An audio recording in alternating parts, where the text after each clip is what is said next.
Welcome students.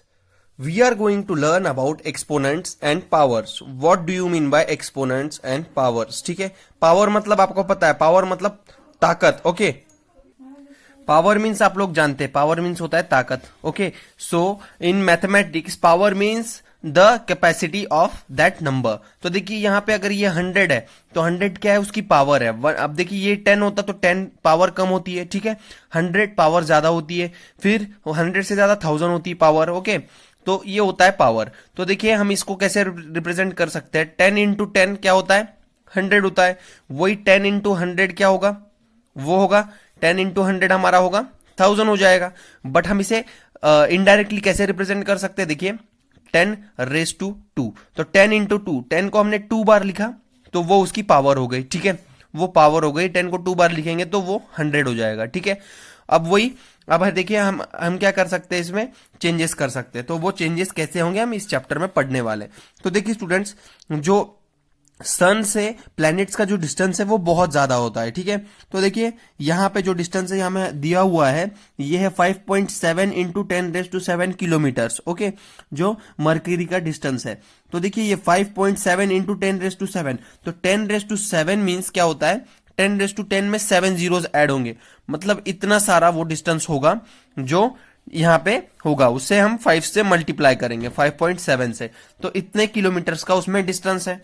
वैसे यहाँ पे देखिए 4.5 इंटू 10⁻9, तो 10⁻9, तो 10⁻9 मतलब 9 उसकी पावर है.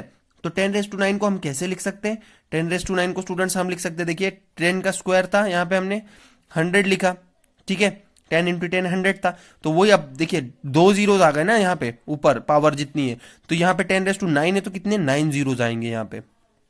ओके, 9 जीरोज आने के बाद उससे हम किससे मल्टीप्लाई करेंगे, 4.5 से, तो हमें इसका डिस्टेंस मिलेगा, ठीक है. तो ये होता है एक्सपोनेंट्स एंड पावर्स. पावर्स के बारे में हम इस चैप्टर में आगे और पढ़ने वाले हैं. So now let's find out about exponents. What do you mean by exponents? Okay, the class teacher sent an email to Rohan and Riya regarding an important instructions. On second day, each of them sent this email to 2 more friends. Okay, तो teacher ने रोहन और रिया को send किया email regarding an important instruction. Okay, तो second day क्या किया, रोहन और रिया ने फिर 2 मोर फ्रेंड्स को उन्होंने सेंड किया. उसके बाद वो 2 फ्रेंड्स ने थर्ड डे पे उन्होंने और फ्रेंड्स को फॉरवर्ड किया उस मेल को, ठीक है. तो देखिए जो यहाँ पे पैटर्न बनेगा, तो पैटर्न कंटिन्यू था. तो वो पैटर्न कैसा बनेगा, तो पहले 2:0 मीन्स कोई भी टीचर ने अभी तक किसी को मेल सेंड नहीं किया.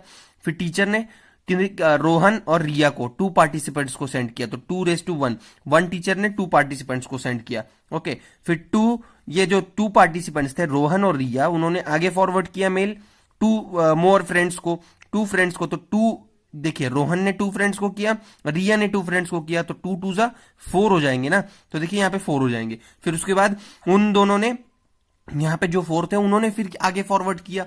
तो इस टाइप से ये एक पैटर्न बनते गया. Okay, how many student did receive this mail after 6 days. तो 6 डेज के लिए देखिए यहाँ पे फर्स्ट डे था, second day, third day, fourth day, fifth day पे क्या आएगा, देखिए यहाँ पे हमारे पास, यहाँ पे आपको कंटिन्यू करके इसे चेक करना है. ओके, फिफ्थ डे पे कितना आ रहा है, देखिए यहां से आप आगे कंटिन्यू करेंगे. ओके, ये सेम इसी प्रोसीजर में ये फॉलो अप होगा आगे, ठीक है. तो अब देखिए स्टूडेंट्स, यहाँ पे इस टाइप से आपको करना होगा. देखिए यहाँ पे 2 आ जाएंगे, इस तरफ 2, इस तरफ 2, यहाँ पे ऐसे इस टाइप से आएंगे, आपको ये काउंट करके लिखने हैं. ओके, तो आई होप आप इसे कंटिन्यू कर सकते हैं. Now the relation between the number of days and the number of 2s. Okay, the relation between number of days and number of 2s, मतलब 2s मतलब 2 students. What if the pattern continues for the 20 days, how bigger number will you get. तो अगर ये 20 days के लिए pattern continue होता गया, तो देखिए यहाँ पे ये 20 आएंगे, और 20 में सब 20 देखिए कितने सारे इंक्रीज होते जाएंगे. ओके, अब देखिए यहाँ पे फिर यहाँ पे फिर यहाँ पे ऐसे इंक्रीज होते जाएंगे. Okay, is there any way to write the bigger number in short form? Yes, to write the bigger number in short form we have a way that is called as powers. Okay, तो powers के form में हम उसे short way में लिख सकते हैं. Factors are the numbers which when multiplied together from a product. ठीक है, for a product if all the factors are same we can use notation called exponents.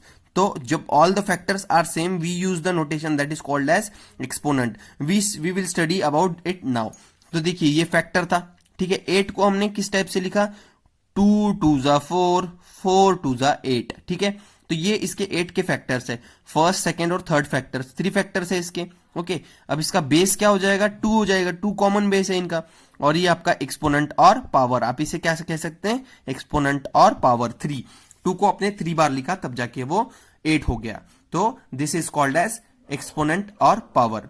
ठीक है स्टूडेंट्स. अब ये देखिए हम 16 को कैसे लिख सकते हैं. 16 को देखिए 2 2 जा 4, 4 2 जा 8, 8 2 जा 16. तो 2 को कितने बार लिखा हमने, 1 2 3 4, 4 टाइम्स हम जब 2 को लिखेंगे सो वी विल गेट 16. तो हम इसे शॉर्ट फॉर्म में ऐसे लिख सकते हैं, 2⁴ इज इक्वल्स टू 16. ठीक है. तो ये होगा आपका, ये हो गया आपका बेस, ये हो गया आपका बेस और फैक्टर. आप इसे बेस कह सकते हैं या फिर फैक्टर कह सकते हैं क्योंकि 16 का ये फैक्टर है. उसके बाद जो ऊपर हमारा पावर है, और या फिर आप इसे एक्सपोनेंट भी कह सकते हैं. ठीक है. तो देखिए स्टूडेंट्स, अब 64 को आप 2 को 6 टाइम्स लिखते हैं तो आपको मिलता है 64. ठीक है. So this is the way how we write exponent and powers. The exponent shows the number of times the base is used as a factor. Exponent क्या दिखाता है हमें, क्या शो करता है, exponent shows that the number of times the base is used as a factor. तो कितनी time हमने इस बेस को एज अ फैक्टर यूज किया है वो हमें एक्सपोनेंट बताता है. ठीक है. जैसे यहाँ पे 3 दिया तो 3 टाइम्स हमने बेस को यूज किया है, 5 दिया होता तो 5 टाइम यूज किया है. Okay.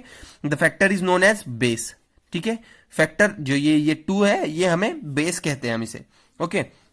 We can read this in different ways. तो डिफरेंट वेज में 2⁶, ठीक है, 2⁶, 2⁶. ओके. 6th पावर ऑफ 2, ये सेकेंड हम ऐसे रीड कर सकते हैं, 6th power of 2. Again 2 to the 6th power, 2 to the 6th power. तो 2 6th पावर तक, 6th पावर तक 2 को हमने रिप्रेजेंट किया, हम इसे ऐसे रीड करते हैं. Okay. In the above example 2⁶ is exponential form of 64. Similarly 125 क्या होगा, 125 देखिए 5 5 जा 25, 25 5 जा 125. तो 5 का क्यूब होता है. ठीक है. 5 का cube is 125. Identify the base and power in the 5⁵. तो देखिए बेस क्या होगा हमारा, बेस हो गया 5, पावर क्या हो गई हमारी 3 हो गई. ठीक है. तो ये इस टाइप से हम इसे रिप्रेजेंट करते हैं. यहां पे अल्टरनेट मेथड देखिए, we factorize 64 using tree diagram. The tree diagram breaks a number into prime factor as showed by the example below. तो देखिए ट्री फैक्टर में कैसे रिप्रेजेंट करते हैं हम इसे. ठीक है. 64 को हमने 32 में ब्रेक किया, 32 2 जा 64, फिर 16 2 जा 32, फिर 8 2 जा 16, फिर 4 2 जा 8, फिर 2 2 जा 4. तो देखिए यहाँ पे 2 2 के फैक्टर्स हम बनाते गए. तो ये देखिए 2⁶ इज 64. 2 को हमने 6 बार लिखा. और देखिए ये alternate method, we use factorize 64 using prime factorization using a table as showed. तो प्राइम फैक्टराइजेशन, ये देखिए फैक्टराइजेशन आपको पता ही है, 64 लिखा, फिर 2 32 2 जा, फिर 16 2 जा 32, फिर 8 2 जा 16, फिर 4 2 जा 8, फिर 2 2 जा 4, फिर 2 1 जा 2. ओके. तो ये इसके फैक्टर्स हो गए. ये देखिए अब exponent form and standard form. Exponent form कौन सा होता है, एक्सपोनेंशियल फॉर्म मतलब 9⁻². अब देखिए 9⁻² ये लिखा है ना, तो ये आपको एक्सपोनेंशियल फॉर्म होगा. अब जब इसे 9 × 9 होता है, 9 × 9, इसका मतलब क्या होगा, 9 बेस हमने 2 बार मल्टीप्लाई किया तो 9 9 जा 81. तो 81 क्या हो गया, ये हो गया इसका standard form. Okay. Now read as 2⁻⁹. ठीक है. 2⁻⁹, 2⁻⁴. सेकेंड क्या पाए, सेकेंड पावर ऑफ 9, हम इसे ऐसे भी लिख सकते हैं 9⁻², और second power of 9. Okay. 9 to the second power, 9 को सेकेंड पावर तक रीड करना है. तो ये देखिए ये एक्सपोनेंशियल फॉर्म था, ये आपका स्टैंडर्ड फॉर्म था. अब यहां पे देखिए कुछ एग्जांपल्स दिए हुए हैं हमें. Right the product of 6 × 6 × 6 × 6 × 6 in exponential form. तो 6 को कितनी बार टाइम्स लिखा हुआ है यहाँ पे, 1 2 3 4 5. तो 6⁵5 लिखेंगे आप, 6⁵5. आप इसे ऐसे लिख सकते हैं, देखिए 6⁵5 इसका एक्सपोनेंशियल फॉर्म होगा ये 6⁵5. अब ये देखिए अगर आपको ये दिया होता कि आप 3⁵5 को स्टैंडर्ड फॉर्म में लिखिए. ठीक है. स्टैंडर्ड फॉर्म में कैसे लिखेंगे आप, 3 × 3 × 3 × 3 × 3, 5 टाइम्स आपको 3 लिखने पड़ेंगे, तब जाके वो आपका स्टैंडर्ड फॉर्म में होगा. ओके. सो आई होप आपको यहां तक क्लियर हो गया होगा बच्चों. So now we are going to see about expanded form. Expanded forms क्या होते हैं? Expanded form is a way to rewrite the exponential form in product factor. तो देखिए ये तो था, ये एक्सपांडेड फॉर्म में था. ओके तो एक्सपांडेड फॉर्म में 2⁵ दिया हुआ है तो 2 को आपको 5 टाइम्स लिखना है यहाँ पे, तब जाके आप इसको कैलकुलेट कर सकते हैं. ये हुआ इसका एक्सपांडेड फॉर्म, ये हुआ standard form. Standard form means हमने यहाँ पे डायरेक्ट आंसर लिख दिया इसका. ओके तो ये था इसका एक्सपांडेड फॉर्म. देखिए ये जो मैंने बताया आपको, ये इसका एक्सपांडेड फॉर्म है. एक्सपांडेड मतलब आपको उसे एक्सपांड कर देना है, फैला देना है. ठीक है, यहां पे देखिए students, evaluate 3⁵ by return the expanded form, writing in the expanded form of exponential form. ठीक है, एक्सपोनेंशियल फॉर्म को एक्सपांडेड फॉर्म में कैसा लिखना है, ये देखिए इस टाइप से. ठीक है, और ये इसका स्टैंडर्ड फॉर्म हो गया, ये स्टैंडर्ड और ये एक्सपांडेड फॉर्म हो गया. ओके और ये एक्सपोनेंशियल. तो इस टाइप से कुछ रिप्रेजेंट करते हैं. अब यहां पे देखिए स्टूडेंट्स, यहां पे कुछ एग्जांपल दिए हैं. Write the following in expanded form and check whether they are equal और नॉट. तो ये देखिए यहां पे हमें चेक करना है, इसे एक्सपांडेड फॉर्म में लिखना है. तो x⁻² है तो x को हम 2 बार लिखेंगे. ठीक है, उसके बाद y⁻3 है तो y को 3 बार लिखेंगे. उसके बाद z⁻4 है तो z को 4 बार लिखेंगे. ओके अब देखिए यहाँ पे, अब ये देखिए ये सिमिलर लग रहा है हमें, तो यहाँ पे चेक करते हैं. ठीक है, y को कितने टाइम्स लिखा है, 3 टाइम्स लिखा है. ओके यहाँ पे कितने टाइम्स था, 3 टाइम्स था. उसके बाद देखिए यहाँ लिख दे रहा हूं मैं 3, यहाँ पे 2, यहाँ पे 4. ओके तो अब देखिए z हमारा था 4 टाइम्स, यहाँ पे 4 टाइम्स है, यहाँ पे भी 4 टाइम्स है, यहाँ पे 3 टाइम्स है x, 2 टाइम्स है x, सॉरी यहाँ 2 टाइम्स. देखिए ये, और अब देखिए यहाँ पे देखिए 2 3 4, 2 3 4, तो इसका मतलब a और c इक्वल है. b में देखते हैं, अब देखिए x⁻², तो देखिए x का यहाँ पे 2 है, यहाँ पे देखिए x का 2 है. ठीक है, x का पावर 2 टाइम्स लिखा हुआ है. ओके अगेन देखिए यहाँ पे z⁻3. ठीक है, z का क्यूब, z⁻3 को अब ऐसे यहाँ पे देखिए 3 है और यहाँ पे भी z⁻3 है. ओके ठीक है, अब उसके बाद देखिए y⁻3, यहाँ पे y⁻4 है और यहाँ पे y⁻3 है. इसका मतलब ये दोनों इक्वल नहीं है. ओके ये दोनों इक्वल नहीं है और ये दोनों इक्वल है. ठीक है स्टूडेंट्स, तो कंप्लीट द टेबल. 2⁵ बेस यहाँ पे 2 एक्सपोनेंट 5, एक्सपांडेड फॉर्म ये हुआ और स्टैंडर्ड फॉर्म ये हुआ. यहाँ पे 3⁻4 बेस हमारा 3 है, एक्सपोनेंट हमारा 4 है और यहाँ पे हम इसे लिखेंगे 3 × 3 × 3 × 3 और फिर क्या हो जाएगा 3 3 जा 9, 9 3 जा 27, 27 × 3 क्या होगा हमारा 81. ये हो जाएगा 81. वैसे ही देखिए नीचे आपको लिखना है. ओके तो आई होप आपको ये समझ में आ गया होगा. अब देखिए यहाँ पे students, the exponent is in an odd number. ठीक है, इज एन ऑड नंबर. अगर एक्सपोनेंट आपका ऑड नंबर है ना तो आपकी साइन क्या आएगी, नेगेटिव साइन, सेम साइन अगर यहाँ पे नेगेटिव है. ठीक है, और वही अगर आपका एक्सपोनेंट अगर इवन नंबर है तो आपकी पॉजिटिव साइन आएगी. क्योंकि देखिए अगर ऑड नंबर है तो देखिए, अगर मैं एग्जाम्पल बता रहा हूं आपको, 2⁻3 है तो आप 2 को आपको 3 टाइम्स लिखना है और आपका ये नेगेटिव है. ठीक है, बेस आपका नेगेटिव है तो 2 को आप 3 टाइम्स कैसे लिखेंगे, -2. आपको बेस को मल्टीप्लाई करना है ना, तो -2 × -2 × -2. अब देखिए यहाँ माइनस माइनस प्लस हो जाएगा. ओके ये तो प्लस हो गया बट ये माइनस अकेला है तो इसके लिए ग्रुपिंग नहीं हो पाएगी, तो इसका मतलब ये माइनस प्लस माइनस माइनस हो जाएगा. और वही अगर हमारे पास इवन नंबर होता 2⁻2, देखिए 2⁻2 अगर कहा गया है तो अब देखिए ये क्या होगा, हम इसे कैसे लिख सकते हैं, -2 × -2. तो ये माइनस माइनस कैंसिल हो जाएगा, ये +2 हो जाएगा. ठीक है, तो ये हो गया देखिए 2 × 2 दैट इज 4. ये आपका आंसर हो जाएगा. पर यहाँ पे पॉजिटिव 4 आएगा और यहाँ पे क्या आएगा, वो आपके यहाँ आंसर आ जाएगा -8. ठीक है, तो ये नेगेटिव हो जाएगा और यहाँ पे ये पॉजिटिव हो जाएगा. तो ये साइन का होता है डिफरेंस बस. यहाँ पे एग्जांपल देखिए, यहाँ पे -5 है. ओके अब -5⁻3 आपका क्या है, एक्सपोनेंट देखना है आपको. एक्सपोनेंट आपका 3 है. अब ये एक्सपोनेंट ऑड नंबर है तो इसका मतलब यहाँ पे माइनस साइन आएगा आपके आंसर में, और यहाँ पे इवन नंबर है तो यहाँ पे पॉजिटिव साइन आएगा. ठीक है स्टूडेंट्स, तो now exponent using prime factors. तो प्राइम फैक्टर्स की हेल्प से हम एक्सपोनेंट चेक करने वाले हैं. The numbers which have 2 factors 1 and itself are known as prime factors. Okay, the numbers which have 2 factors 1 and itself are known as prime numbers. Prime numbers ये होते हैं. ठीक है, the factors which are prime are known as prime factors. We can express any number uniquely using the product of prime factors. तो prime factors of 40 के prime factors 22 जा 10 2 जा, फिर 10 2 जा 20, 20 2 जा 40, फिर 5 2 जा 10. तो ये देखिए इसके फैक्टर्स क्या हो गए, 2 इंटू 2 इंटू 2 इंटू 5। ओके, तो प्राइम फैक्टर्स आर 40। ठीक है, we can represent 40 as 2 into 2 into 2 into 5। Okay, और 2⁻³ इंटू 5⁻1। तो हम इसे इस टाइप में भी रिप्रेजेंट कर सकते हैं। Express 108 as product of power of their prime factors. तो 108 का प्रोडक्ट हमने फाइंड किया, तो आप इसे कैसे रिप्रेजेंट कर सकते हैं, 54 2 जा, ठीक है, फिर 27 2 जा 54, फिर 9 3 जा 27, फिर 3 3 जा 9। ओके, तो अब देखिए अब इसे कैसे लिख सकते हैं हम, 2 इंटू 2 इंटू 3 इंटू 3 ऐसे लिख सकते हैं। अब इसे कैसे लिख सकते हैं, और हम इसे अगर ये करते हैं और सिंपलेस्ट फॉर्म में लिखेंगे तो देखिए 2⁻² इंटू 3⁻²। तो ये हो जाएगा इसका फॉर्म। तो आप इसे इस फॉर्म में भी लिख सकते हैं। ओके, तो देखिए 2⁻² और 3⁻3, सॉरी यहाँ पे 3 और एक 3 आएगा, 3 1 जा 3 1 जा 3 1 जा, तो इसका मतलब यहाँ पे 3⁻3 आएगा हमारे पास। ठीक है, तो आई होप आपको ये क्लियरिटी हो गई होगी। तो स्टूडेंट्स यहाँ पे कुछ एग्जांपल्स दिए हुए हैं हमें, वो हमें सॉल्व करने। कंपेयर द फॉलोइंग यूजिंग ये तो कंपैरिजन आपको आ ही जाएगा इजीली। ठीक है, बस आपको इसका आंसर फाइंड करना है, 5⁻3 कितना होता है और 3⁻5 कितना होता है, फिर कौन सा ग्रेटर होगा वो आपको साइन पुट करनी है। ओके, हमने क्या क्या देखा, एक्सपांडेड फॉर्म देखा, इसके बाद एक्सपोनेंशियल फॉर्म देखा, उसके बाद स्टैंडर्ड फॉर्म देखा, और एक्सपोनेंट यूजिंग प्राइम फैक्टर्स हमने ये भी चेक कर लिया। तो आई होप यहां तक तो आपको क्लियरिटी हो गई होगी।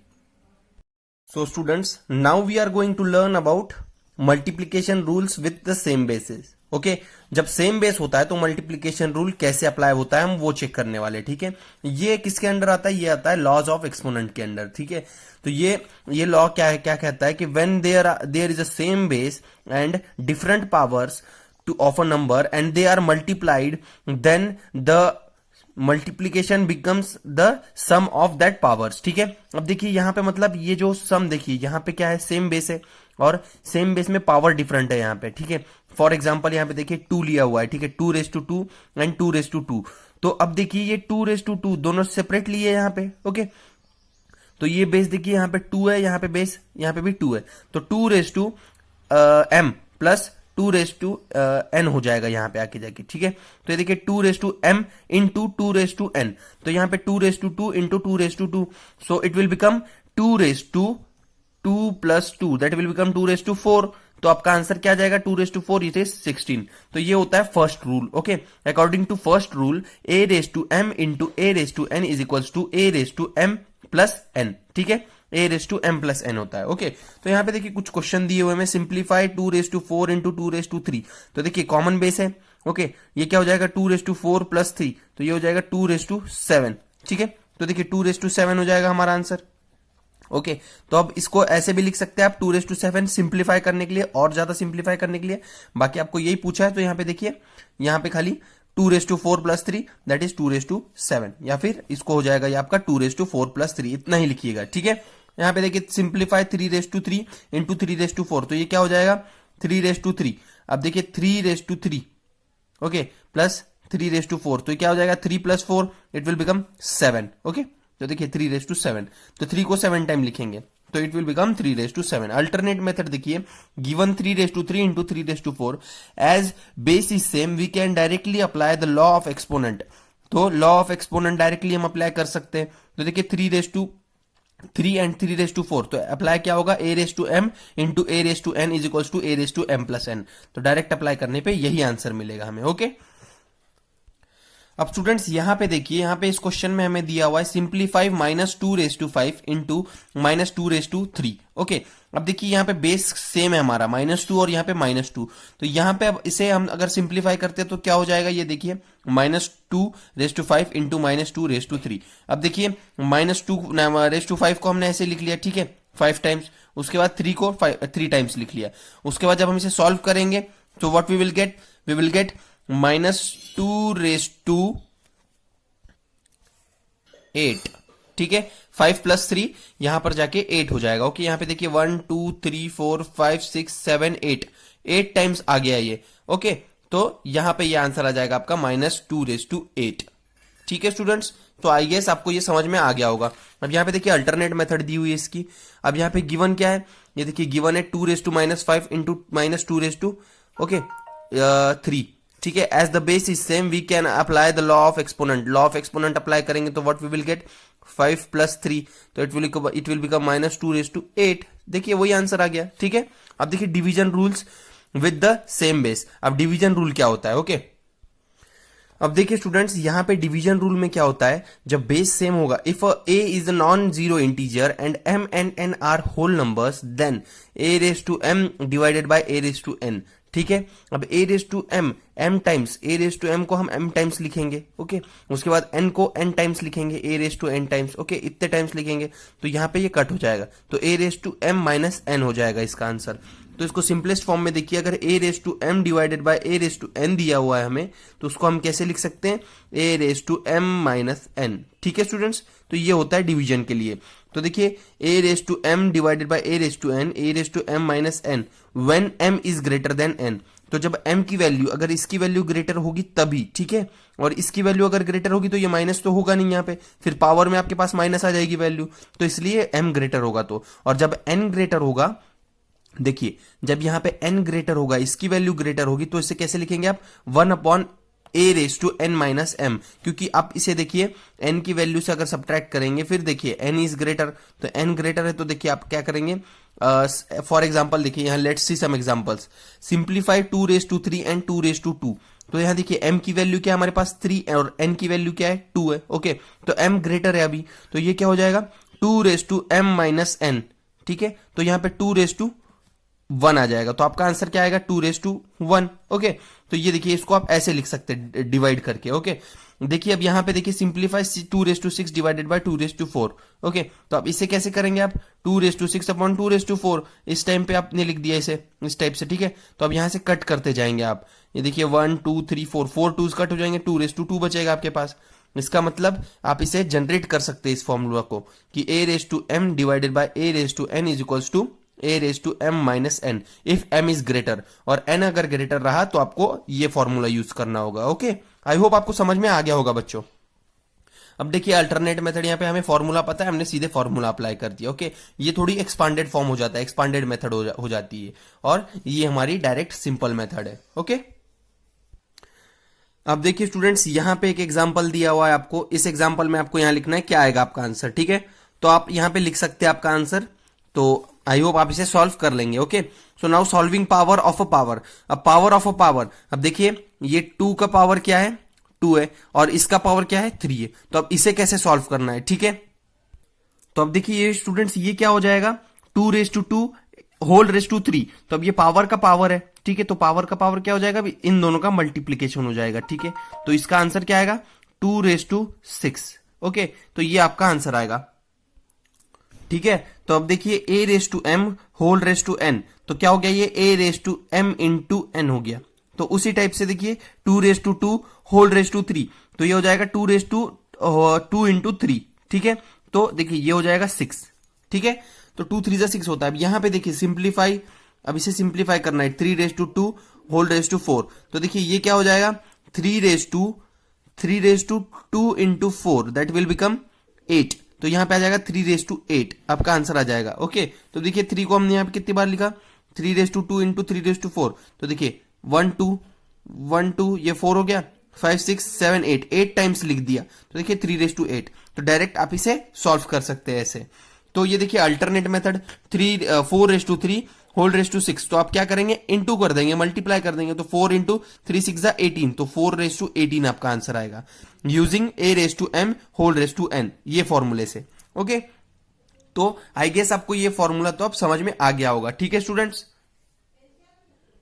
सो देखिए स्टूडेंट्स यहाँ पे complete the missing place in the table, ये दिया हुआ हमें, तो इसे कंप्लीट करना है मल्टीप्लीकेशन विथ सेम बेस। तो ठीक है, सेम बेस में मल्टीप्लीकेशन में क्या होता है a⁻m + n, तो यहाँ पे फॉर्मूला दिया हुआ है, इसे आपको सॉल्व करना है। ओके, अब यहाँ देखिए division rule with the same base, same base में डिवीजन रूल क्या होता है आपको वो सॉल्व करना है। ओके, देखिए बेस सेम है, तो अब यहाँ पे क्या हो जाएगा सब्ट्रैक्ट हो जाएगा, तो ये हो जाएगा 4/5 whole raise to 7 - 4 that is 3, तो ये इस टाइप से। Okay, solving power of power तो 5 यहाँ पे 3 होल रेस टू 2, तो देखिए 5 हो जाएगा, 3 2 6, तो ये आपका आंसर आ जाएगा। ओके, तो आई होप आप इसे सॉल्व कर सकते हैं। अब now we are going to see multiplication rule with the same exponents. ठीक है, अब सेम एक्सपोनेंट्स, पहले क्या था, पहले बेस सेम था हमारे पास। ठीक है, नाउ एक्सपोनेंट सेम होंगे, ठीक है। देखिए एक्सपोनेंट मतलब जो अपर पावर होती है वो उसे एक्सपोनेंट कहते हैं। तो एक्सपोनेंट सेम होंगे। अब तो देखिए when a raise to m into b raise to m, तो देखिए अब बेस डिफरेंट है हमारे पास, एक बेस a है और सेकंड बेस b है। तो देखिए a raise to m into b raise to m is equal to a raise to a into b raise to m, तो a into b raise to m हो जाएगा। Okay, तो अब a into b का multiply करेंगे तो इसका example देखते चलिए। यहाँ पे देखिए simplify 2 raise to 3 into 3 raise to 3, ठीक है। तो अब देखिए उस फॉर्मूला के अकॉर्डिंग अगर सिंप्लीफाई करते हैं हम डायरेक्टली, तो देखिए 2 raise to 4 into 5 raise to 2 raise to 4 into 3 raise to 3, तो ठीक है 2 raise to 3 into 3 raise to 3 ये हमारा इक्वेशन है। तो हम इसे डायरेक्ट उस फॉर्मूला के बेसिस पे अगर सॉल्व करते हैं तो देखिए ये वो क्या होगा हमारे पास answer 2 raise to 3 into 3 raise to 3। तो अब हमारा आंसर क्या होगा, देखिए हमारा फॉर्मूला था a raise to m into b raise to m is equal to a into b whole raise to m। तो अब देखिए अब a इंटू बी हमारा आंसर क्या आएगा, ये देखिए 2 इंटू 3 होल रेज टू 3, ठीक है। तो ये क्या हो जाएगा 6 रेज टू 3। तो अब देखिए यहां पे चेक करिए आपका आंसर क्या आ रहा है 6 रेज टू 3। इसका मतलब देखिए इस फॉर्मूले से डायरेक्ट हम इसे सॉल्व कर सकते हैं। ओके, अब यहाँ पे ये देखिए ये लेंथी प्रोसीजर हो जाती है 2 इंटू 3, तो 2 को आप 3 टाइम्स लिखेंगे, फिर 3 को 3 टाइम्स लिखेंगे, फिर इनका ग्रुप करेंगे आप 2 इंटू 3, फिर 2 इंटू 3, फिर 2 इंटू 3। तो देखिए ये क्या हो जाएगा 6 6 6। ओके, अब देखो स्टूडेंट्स, अब हम देखते हैं division rule with the same exponents. अब डिवीजन रूल था, ठीक है, इससे पहले हमने देखा था अभी multiplication rule. Okay, now division rule with same exponents, exponents same है यहाँ पे। तो देखिए ये क्या होगा a raise to m divided by b raise to m, तो ये क्या हो जाएगा a upon b whole raise to m, ठीक है। वैसे ही है जैसे मल्टीप्लीकेशन में हुआ था, मल्टीप्लीकेशन में क्या हुआ a into b whole raise to m, ठीक है। तो अब देखिए डिवीजन रूल में क्या हो गया a upon b whole raise to m। तो अब देखिए इसका एग्जांपल सॉल्व करके देखते हैं हम, ठीक है। तो अब देखिए simplify 2 raise to 3 whole raise to divided by 3 raise to 3। Okay, अब 2 रेज टू 3, अब इसे अगर आप ऐसे सॉल्व करते तो देखिए ये इस टाइप से सॉल्व होगा। ओके, अब डायरेक्टली सॉल्व करके देखते हैं, ठीक है, इस मेथड से। तो देखिए ये क्या कहती है method, a raise to m divided by a raise to b raise to m is equal to a upon b whole raise to m। Okay, तो अब देखिए अब यहाँ पे हमारा था example 2 raise to 3 divided by 3 raise to 3। तो देखिए अब क्या हो जाएगा a अपॉन b, तो ये a है ये b है, तो it will become 2 upon 3 whole raise to 3। तो देखिए आपका आंसर वही आया। ओके, तो इस टाइप से आपको इन्हें सॉल्व करना होता है। तो देखिए और एग्जांपल्स दिए हुए हैं इसकी, ये अल्टरनेट मेथड वही जो मैंने आपको बताई है उसकी अल्टरनेट मेथड है और ये एक्सपांडेड मेथड है, ठीक है। तो अब देखिए अब यहाँ पे क्वेश्चन दिया हुआ है simplified 20 raise to 4 divided by 5 raise to 4, तो ये क्या हो जाएगा 20 अपॉन 5, ठीक है। तो इट विल बिकम 1 अपॉन 4, तो इसका हो जाएगा 4 रेज टू हमारे पास आ जाएगा 4, ठीक है। तो देखिए इस टाइप से हम इसे सॉल्व कर सकते हैं। अब यहाँ पे अगर आप इसे कट करेंगे तो होगा वो, अगर आप नहीं करते तो देखिए 20 अपॉन 5 होल रेज टू 4, तो इसका मतलब आप इसे लिख सकते हैं 4 रेज टू 4, ठीक है स्टूडेंट्स। सो आई होप आपको समझ आ गया होगा। So students now we are going to see solving the numbers with exponent 0, ठीक है। जब एक्सपोनेंट 0 होता है तो कैसे सॉल्व करते हैं, how can we solve the following 2 raise to 4 upon 2 raise to 4। तो देखिए 2 raise to 4 upon 2 raise to 4 को ये देखिए अब इसे क्या होगा सेम बेस है, तो 2 raise to 4 minus 4 it will become 2 raise to 0, ठीक है। 2 raise to 0 using a and b, 2 raise to 0 is always 1, ठीक है। 2 रेज टू 0 आपका आंसर ऑलवेज 1 आएगा। If a is a non zero integer then a raise to 0 is equals to 1, ठीक है। तो अब देखिए अगर 2 रेज टू 0 होगा तो 1 आएगा, 3 रेज टू 0 होगा तो भी 1 आएगा। Simplify 5 add power 0। ओके, अब देखिए गिवन 5 रेज टू पावर 0, तो यहां पे आपका आंसर आएगा 1 यूजिंग a रेज टू 0। अब ये 1 अपॉन 2 इसका आंसर क्या आएगा 1 ही आएगा, ठीक है। So conversion using law of exponent. तो अब देखिए conversion using law of exponent कैसे होता है, we can use the law of exponent to solve complicated calculations. Complicated calculation solve करने के लिए हम इसे यूज करते हैं। Okay, now you can see here write 9 into 9 into 9 into 9 in exponential form taking base 3। अब देखिए बेस 3 लेना है हमें और 9 हमें लिखना है, ठीक है। As we have to take base as 3 thus we can write 9 is equal to 3 into 3, so therefore 9 into 9, तो देखिए ये क्या हो जाएगा ये 3 इंटू 3 फिर 3 इंटू 3 फिर 3 × 3, फिर 3 × 3। अब देखिए इसको क्या लिख सकते हैं हम, 3⁸8। तो कितने हो गए, 1 2 3 4 5 6 7 8, 8 3 लिख लिए, तो 3⁸8 ये हो गया। ओके, अब अल्टरनेट मेथड देखिए, as we have to take base as 3, thus we can rewrite 9 is equals to 3 × 3, that is 3 का स्क्वायर। ओके, तो 3 का स्क्वायर लिख सकते हैं हम इसे, therefore 9 × 9 × 9 × 9, तो 3 का स्क्वायर, ये भी 3 का स्क्वायर, ये भी 3 का स्क्वायर, ये भी 3 का स्क्वायर, तो ये सब ऐड हो जाएगा। ऐड होने के बाद क्या हो जाएगा, 3⁸8। ओके, a⁻m × a⁻n, ये वो वाला सब्जेक्ट है। ठीक है, सो आई गेस आपको ये क्लियर हो गया होगा बच्चों। अब यहां पे देखिए कुछ एक और एग्जांपल दिया हुआ है, सिंप्लीफाई 81 × 4 क्यूब × 8 स्क्वायर × 3 का स्क्वायर अपॉन 3। अब देखिए, अब इसे क्या करेंगे हम इसे सिंप्लीफाई करते हैं। ठीक है, तो देखिए 3 × 3, 3 3 9, 9 3 27, 27 3 81। ठीक है, 81 को हमने इस टाइप से लिख लिया। उसके बाद 2 × 2 होल रेज टू क्यूब, 2 2 4 और 4 का क्यूब। उसके बाद 2 2 4, 4 2 8 और 8 का स्क्वायर। इस टाइप से लिख के हमने इसे सॉल्व कर लिया। ठीक है, तो ये हो जाएगा 3⁴, ये हो जाएगा 2 यहाँ पे हो जाएगा 6, यहाँ पे आ जाएगा 6, 2⁶ × 3⁵2। उसके बाद देखिए ये क्या हो जाएगा, 3⁶6 × 2⁴12, क्योंकि ये देखिए सेम बेस है यहाँ पे। ओके, तो यहाँ पे ये हो जाएगा 2⁴12 अपॉन 3/5 × 2⁶6। तो जब इसे हम आगे सॉल्व करेंगे तो ये हमें क्या मिलेगा, देखिए 6 - 5, ये देखिए ये ऐड डिवाइड वाला है ना, ये 3 अपॉन देखिए 3/3 तो डिवीजन वाला है ये, तो यहाँ पे क्या हो जाएगा, माइनस में हो जाएगा। ठीक है, a⁻m डिवाइडेड बाय a⁻n। ठीक है, तो अब क्या हो जाएगा, a⁻m - n, तो m - n क्या होगा यहाँ पे, 6 - 5, तो देखिए 6 - 5। ओके, और यहाँ पे क्या हो जाएगा, 12 - 6, तो you will get the answer 3 × 2⁶। तो आई गेस आपको ये यहाँ पे प्रॉब्लम क्लियर हो गई होगी। ठीक है स्टूडेंट्स, तो यहाँ पे देखिए हमने क्या क्या देखा, लॉज ऑफ एक्सपोनेंट में multiplication rule with the same base, division rule with the same base, solving power of power, again multiplication with same exponents, division with same exponents and numbers with 0 exponent. ठीक है, जिसका exponent 0 होगा। तो यहाँ पे कुछ questions दिए हुए हैं, आपको ये क्वेश्चन सॉल्व करने, इजी क्वेश्चंस है, आई गेस आप इसे सॉल्व कर ही लेंगे। द एक्सप्रेशन 4 क्यूब, या देखिए 4 cube whole raise to 6 is equivalent to, तो इसका इक्विवेलेंट किसके इक्विवेलेंट होगा, इसके इक्विवेलेंट होगा। The expression 7⁻0 is always 1। Okay, तो इस टाइप से ये क्वेश्चंस आपको सॉल्व करने हैं। So students, now expressing large numbers in the standard form. Now we are going to see expressing large number in standard form. तो large numbers को express कैसे करना है? Can you write 76,349 in expanded form? तो देखिए 7 × 10,000, फिर 6 × 1000, okay, उसके बाद 3 × 100, 4 × 10 और 9। ठीक है, तो ये हो गया एक्सपांडेड फॉर्म में।